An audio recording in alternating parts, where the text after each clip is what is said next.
I'm feeling a bit rusty on confidence intervals. I wonder if I could find any videos online. I found one. Wait. Is that? A dog? Dang it, man. I don't understand these confidence intervals and I have a test tomorrow. What am I going to do? Did you say you needed help with confidence intervals? I know how to do those. I took some surveys myself, and I'm going to show you how to make confidence intervals with that data. The first example is data I collected to see how many students own at least one dog. 119 students were randomly interviewed, and out of that 119, 50 said that they do own at least one dog. But before we can construct a confidence interval, we need to check our conditions using RENI: randomness, normality, and independence. We know that the data is random because in the problem it tells us that it was from a random survey. We know that it is normal because n times p hat is greater than or equal to 10, and n times q hat is greater than or equal to 10. We can check independence using the 10% condition, where 10 times lowercase n is less than or equal to 10 times capital N, which is our population. Since we only interviewed 119 people, and we are assuming that the school is a large high school, we know that the school has more than 1,190 students.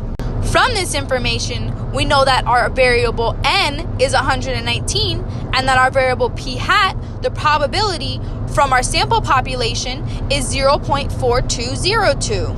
We want to construct a 90% confidence interval, so we will use our z-table in order to find our critical value. Now, we can construct our confidence interval because we know that our confidence interval is p hat plus or minus e, where e is our standard of error. And e is equal to z sub alpha over 2 times the square root of p hat times q hat over n. We know what p hat, q hat, and n are, so we need to find our critical value, z sub alpha over t, so we can compute the confidence interval. So our 90% critical value is 1.645. Once we plug all of our information into the equation and put it into our calculator, we get an error of 0.0744.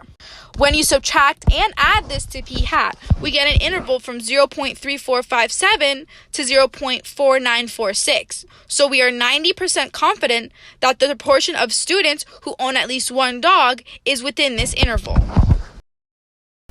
Example 2 demonstrates the confidence intervals based on data acquired after randomly surveying female students at a high school. First, we have to check if our conditions are satisfied. Our randomness is confirmed because the data was randomly sampled. However, the data is not normal because the n is 29, being less than 30. Nonetheless, we checked to see if the independence is confirmed, which it is, because 10 times 29, which is 290, is less than the amount of students in the school. However, because the n is less than 30 and sigma could not be found, only s of 150, t distribution had to be used instead of the normal distribution. So, for a 90% confidence interval with an n of 29 and an alpha over 2 of 0.05, our critical number is 1.701. This number, multiplied by 150 over the square root of 29, is 47.38. Then, after taking our mean of 1120 and taking into consideration the standard error, we retrieve a confidence interval of 1072.62 to 1167.38. But in terms of SAT format, that would be around 1072, 1170. I really hope I helped you today. I really, really, really want you to do good on your test. Good luck! Wow, that was super helpful.